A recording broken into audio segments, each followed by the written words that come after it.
찬송가 430장 우리 찬양하시겠습니다.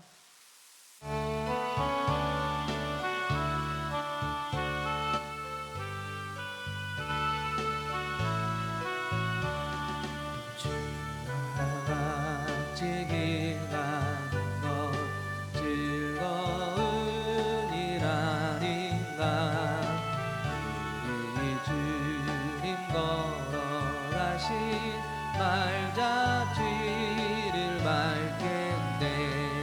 한 걸음 한 걸음 주 예수와 함께 날마다 우리 걸어가리. 어린아이 같은 우리 미련하고 약하나 내 손에 이끌리어 생명길 너가겠네. 한 걸음 한 걸음 주 예수와 함께 날마다 우리 걸어가리. 오직 비는 들밤이라 험한 골짜기라도 주가 인도하는 대로 주와 같이 가겠네. 한 걸음 한 걸음 주 예수와 함께 날마다 우리 걸어가리. 예선지자의 높같이 우리들도 천국에 올라갈 때까지 주와 같이 걷겠네. 한 걸음 한 걸음 주 예수와 함께 날마다 우리 걸어가리. 아멘. 우리 말씀을 찾아보겠습니다. 스가랴입니다. 스가랴 11장 1절부터 우리 마지막 절 17절까지 말씀을 함께 보겠습니다. 스가랴 11장 1절부터 17절까지 말씀입니다.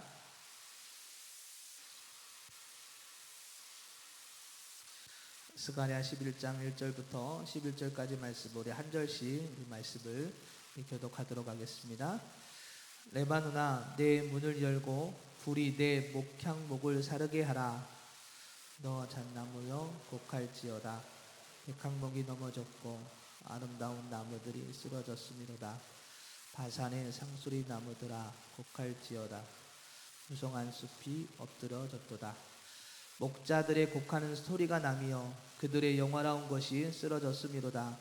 어린 사자의 부르짖는 소리가 나며 이는 요단의 자랑이 쓰러졌음이로다. 여호와 나의 하나님이 이르시되 너는 잡혀 죽을 양떼를 먹이라. 사들인 자들은 그들을 잡아도 죄가 없다 하고 판 자들은 말하기를 내가 부유하게 되었은즉 여호와께 찬송하리라 하고 그들의 목자들은 그들을 불쌍히 여기지 아니하는도다. 여호와가 말하노라. 내가 다시는 이 땅 주민을 불쌍히 여기지 아니하고 그 사람들을 각각 그 이웃의 손과 임금의 손에 넘기리니 그들이 이 땅을 칠지라도 내가 그들의 손에서 건져내지 아니하리라 하시기로. 내가 잡혀 죽을 양떼를 먹이니 참으로 가련한 양들이라. 내가 막대기 둘을 취하여 하나는 은총이라 하며 하나는 연합이라 하고 양떼를 먹일세. 한 달 동안에 내가 그 세 목자를 제거하였으니 이는 내 마음에 그들을 싫어하였고 그들의 마음에도 나를 미워하였습니다. 내가 이르되 내가 너희를 먹이지 아니하리라. 죽는 자는 죽는 대로 망하는 자는 망하는 대로 나머지는 서로 살을 먹는 대로 드리라 하고 예, 종이라 하는 막대기를 취하여 꺾었으니 이는 모든 백성들과 세운 언약을 폐하려 하였습니다. 당일에 곧 폐함에 내 말을 지키던 가련한 양들은 이것이 여호와의 말씀이었던 줄 안지라. 내가 그들에게 이르되 너희가 좋게 여기거든 내 품삯을 내게 주고 그렇지 아니하거든 그만두라. 그들이 곧 은 30개를 달아서 내 품삯을 삼은지라. 여호와께서 내게 이르시되 그들이 나를 헤아린 바 그 삭슬 토기장이에게 던지라 하시기로 내가 곧 그 은 30개를 여호와의 전에서 토기장이에게 던지고 그가 또 연합하여는 둘째 막대기를 꺾었으니 이는 유다와 이스라엘 형제의 의리를 끊으려 함이었느니라. 여호와께서 내게 이르시되 너는 또 어리석은 목자의 기구들을 빼앗을지니라. 그러나 내가 한 목자를 이 땅에 일으키리니 그가 없어진 자를 마음에 두지 아니하며 흩어진 자를 찾지 아니하며 상한 자를 고치지 아니하며 강건한 자를 먹이지 아니하고 오히려 살찐 자의 고기를 먹으며 또 그 굽을 찢으리라. 화 있을진저 양떼를 버린 못된 목자여 칼이 그의 팔과 오른쪽 눈에 내리리니 그의 팔이 아주 마르고 그의 오른쪽 눈이 아주 멀어 버릴 것이라 하시니라. 아멘. 할렐루야. 네, 오늘도 주님의 그 말씀의 은혜의 자리에 나아가는 복된 시간이 되기를 원합니다. 가나안 정착 전에 이 유목민이었던 이 히브리 민족에게는 양을 치는 목자가 아주 친숙한 그런 직업이었습니다. 아브라함부터 시작해서 이삭, 야곱 그리고 요셉에 이르기까지 요셉이 애굽에 팔려가기 전까지만 해도 모두 이 양을 치는 일을 했던 목자였고 그것으로 생계를 이어갔습니다. 목자는 이 양에게 먹을 것과 마실 것을 충분히 그렇게 제공을 하고 맹수나 또 도둑으로부터 양을 보호해야 할 책임이 이 목자에게 있었습니다. 그래서 목자는 양떼를 몰고 풀과 물이 많은 곳을 찾아다녔고 양떼 곁에서 낮과 밤을 가리지 않고 맹수들로부터 양떼를 지키는 일을 그렇게 했습니다. 이처럼 목자는 양떼를 먹이고 지키고 보호하는 일을 위해 희생적인 그런 노력을 하게 되었던 것입니다. 이러한 노력으로 양떼는 목자가 제공하는 먹이나 물을 마음껏 먹게 되었고 위험한 장애물이나 맹수들로부터 안일하게 지킴을 받게 되었던 것입니다. 이 말은 목자가 없으면 먹는 것과 마시는 것뿐만 아니라 위험한 맹수와 공격 앞에 아무런 힘을 쓰지 못하고 생명을 잃을 수 있다는 말로 바꿔서 이야기할 수가 있습니다. 그래서 양에게는 목자의 도움이 필요합니다. 성경은 이러한 관계 때문에 비유적으로 우리를 생명으로 인도하신 하나님을 목자로 표현을 하기도 합니다. 또 때로는 백성을 지키고 보호해야 할 지도자를 목자로 그렇게 비유하기도 합니다. 오늘 본문에서 하나님께서는 이 스가랴 선지자를 통하여 우리를 생명을 이끄시는 목자가 누구신지를 다시 한번 오늘 이 예언의 말씀을 통해서 비유를 통해서 우리에게 설명해 주고 있습니다. 하나님께서는 수많은 그런 목자들을 세워주셨습니다. 그리고 그 목자들을 통하여 이스라엘 백성들을 선한 길을 인도할 수 있도록 그렇게 그들을 부르시고 세워주시고 인도해 주셨지요. 그러나 그 목자들은 그 양떼를 생명으로 이끄는 일을 위해 수많은 그런 물론 나름대로는 노력을 했겠지만 그러한 노력이 결국 자신의 유익을 위해 나아가는 그런 목자들이 너무나도 많았습니다. 자신의 유익과 영화를 위해 그 양떼를 죽음의 길로 몰고 갔음을 성경은 오늘 우리 본문을 통해서 우리에게 그 목자들, 특히 하나님께서 세워주신 그 목자들이 그 백성들을 잘 관리하지 못하고 보호하지 못하고 선한 길을 인도하지 못하고 자신의 유익과 영화를 위해 그 백성들을 이용했고 그리고 죽음의 길로 몰아갔다라고 오늘 우리에게 말씀해 주고 있습니다. 그들의 결국 끝은 무엇인지 17절은 이렇게 말씀을 하고 있죠. 그 잘못된 삶의 끝은 화 있을진저 양떼를 버린 못된 목자여 칼이 그의 팔과 오른쪽 눈에 내리니 그의 팔이 아주 마르고 그의 오른쪽 눈이 아주 멀어 버릴 것이라 라고 말씀을 하십니다. 하나님께서 맡겨주신 목자의 역할을 할 수 없을 뿐만 아니라 그의 끝은 멸망이다 라고 분명히 우리에게 말씀해 주고 있지요. 그래서 오늘 본문을 통해서 우리는 두 가지를 기억해야 할 것입니다. 하나는 우리의 목자가 되시는 분은 하나님이시다, 예수 그리스도라는 것을 우리는 분명히 기억해야 할 것입니다. 물론 우리가 분명히 기억을 하고 있고 그 예수님을 믿고 있지만 그 목자 되신 그 주님을 온전히 의지하지 못할 때가 너무나도 많습니다. 오늘도 우리를 찾아오셔서 그 선한 길로 인도해 주시는 그 목자가 되시는 예수 그리스도를 바라보며 그 인도하신 가운데 설 수 있는 신앙의 모습이 오늘 우리 모두에게 있어야 될 줄 믿습니다. 그분만이 우리를 생명으로 인도하십니다. 세상의 악으로부터 우리를 지켜주시고 그리고 그 일을 위해 자신의 영화로움을 내려놓으셨습니다. 그리고 우리를 대신해 죄를 짊어지시고 십자가의 길을 걸어가셨습니다. 그러나 세상의 목자들은 어땠습니까? 하나님께서 맡겨주신 양떼를 위해 희생적인 노력을 하지 않았습니다.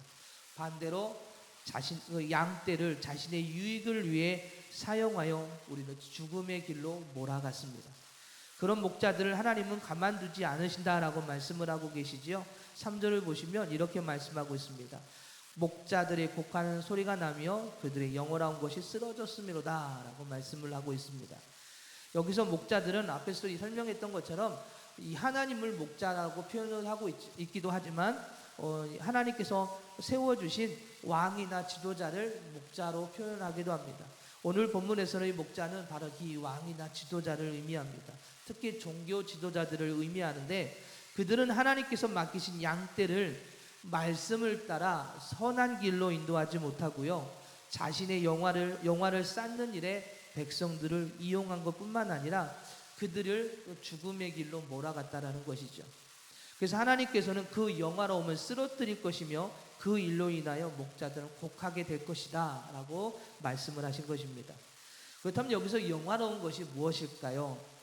이스라엘 왕이나 또 종교 지도자들이 영화로운 것으로 여기고 소망하며 살아야 할 것이 있다면 그것은 두말할 나위 없이 바로 하나님이어야 됩니다.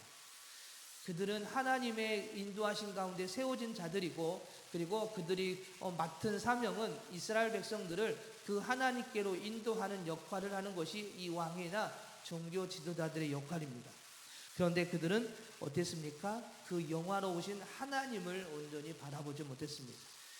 그들은 그 역할을 온전히 감당하지 못하고 그들의 그 영화로우신 하나님의 그 인도하신 가운데 서지 못한 것뿐만 아니라 자신의 유익을 위해서 나아갔던 이들의 모습을 오늘 말씀을 통해서 이야기하면서 그들은 그 일로 인하여 영화로운 것이 쓰러졌고 그것으로 인해서 곡할 것이다 라고 말씀하고 있지요. 즉 그들의 생각은 영화로운 것이 하나님이었음에도 불구하고 하나님이 아니었다라고 이 성경은 기록을 하고 있는 것입니다. 그들이 생각하는 영화로운 것은 하나님이 아닌 세상 사람들이 추구하는 세상적인 영화였던 것입니다. 즉 세상에서 귀하게 인정받고 높임을 받는 것을 그들은 추구했다라는 것이죠. 자신을 드러내길 좋아했고 자기 자신을 자랑하길 좋아했고 자기 자신을 위해 쌓아두는 그런 삶을 이 종교 지도자들이 이 목자라고 이야기하는 왕들이 그렇게 살아왔던 것입니다. 종교 지도자들은 진정 영화로 삼아야 할 것이 무엇인지를 알지 못했던 것이죠. 그래서 영화로 삼아야 할 것을 버리고 언젠가 사라질 수밖에 없는 세상의 것으로 자기 영화를 삼은 그들의 모습을 성경은 기록하고 있습니다. 그래서 세상 영광을 위해 살아왔던 이들은 결국 그 쌓아뒀던 그 영화를 잃어버릴 것이고 그것으로 인하여 곡을 할 것이다 라고 말씀하십니다. 사랑하는 여러분, 세상의 영화로운 것들은 절대 영원하지가 않습니다.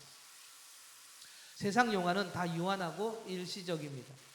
이는 아무리 강대하고요 강성한 번성한 나라라고 할지라도 언젠가는 그 영화를 빼앗길 수밖에 없습니다. 그리고 수치를 당하게 되고 곡을 할 수밖에 없습니다. 5절에서 이런 목자들을 세 종류로 표현을 하고 있습니다. 5절을 보니까요 사들인 자들은 그들을 잡아도 죄가 없다 하고 판 자들은 말하기를 내가 부요하게 되었은즉 여호와께 찬송하리라 하고 그들의 목자들은 그들을 불쌍히 여기지 아니하리라라고 말씀하십니다. 사들인 자들, 판 자들, 그리고 그들의 목자들. 하나님께서 맡기신 양떼를 자신의 유익을 위해 사고 팔며 죽음의 길로 내몰면서도 그들이 뭐라고 이야기를 해요? 나는 지금 하나님을 찬양하는 일을 하고 있고 너희들을 그 찬양하는 자리로 이끌고 있다라고 그들이 그렇게 변명을 합니다. 그리고 그들이 그 쓰러져가는 죽음 앞에 쓰러져가는 그 양떼를 향하여 불쌍히 여기지도 않습니다. 하나님은 이런 목자들의 영화로움을 쓰러지게 하고 8절에서 이렇게 말씀하시죠. 한 달 동안에 내가 그 세 목자를 제거하리니 이는 내 마음에 그들을 싫어하였고 그들의 마음에도 나를 미워하였습니다. 그렇습니다. 세상의 영광을 추구하는 자는 결국 멸망에 이르게 됨을 분명히 오늘 말씀을 통해서 우리에게 설명해 주고 있습니다. 물론 우리가 세상을 살아가는 동안에 세상의 것들이 필요합니다. 세상의 것들을 필요 없다고 버리고 살아갈 수는 없지요. 이 세상 속에도 돈도 필요하고요. 세상에서 일도 해야 되고요. 여러 가지 우리가 누려야 될 것도 분명히 있습니다. 그러나 그것까지 무시하면서 살아간다는 것은 정말 힘든 일이겠지요. 그러나 우리의 삶의 목적이 무엇인지를 우리는 잊지 말아야 한다는 이야기입니다. 세상 속에서 살아간다고 하더라도 이 영화로운 것은 바로 우리에게 있어서의 영화로운 것은 예수 그리스도가 되어야 합니다. 그분의 생명으로 살아가야 영원한 생명을 얻게 되고 구원을 얻게 됩니다. 그리고 그 은혜 안에서 승리하게 됩니다. 삶의 우선순위가 무엇인지를 우리에게 설명해 주고 있는 말씀입니다. 우리가 세상 속에서 살아가더라도 하나님의 백성임을 알아서 주님을 바라보며 살아가는 삶이어야 한다는 이야기입니다. 그런데 오늘 이 종교 지도자들은, 이스라엘 종교 지도자들은 그런 삶의 우선순위, 하나님이 자신들의 영화로움이 되셔야 되고 그분의 말씀을 따라 나아가는 삶이어야 됨에도 불구하고 그들은 그들의 삶의 우선순위가 하나님이 아니었던 것입니다. 하나님이 아니라 자신의 유익과 이익을 위해 나아갔던 그들, 결국은 선한 길로 인도해야 할 그 양떼들이 죽음의 길로 걸어갈 수밖에 없었고, 그리고 그 앞에서도 그들은 자신의 잘못을 깨닫지 못했던 것입니다. 사랑하는 여러분, 오늘 우리는 그래서 우리의 삶의 우선순위가 하나님이 되셔야 되고 예수 그리스도가 되셔야 되고 그분의 인도하심을 따라 나아가는 삶이 되어야 될 것입니다. 그래서 우리는 그 믿음으로 세상을 살아가게 해달라고 기도해야 합니다. 그 믿음이 우리에게 주어지면 물론 세상 사람들보다 덜 가지고 있다 하더라도 주님의 은혜로 인하여 기뻐하게 됩니다. 세상의 것에 미련을 갖지 않게 됩니다. 그리고 우리가 가지고 있다 할지라도 그것이 내 자신을 위해서만 사용하는 것이 아니라 주를 위해서 사용하게 됩니다. 뭔가 헌금을 많이 하라는 이야기가 아니라 그것을 가지고 있는 그것을 주님을 모르는 복음을 모르는 자들을 향하여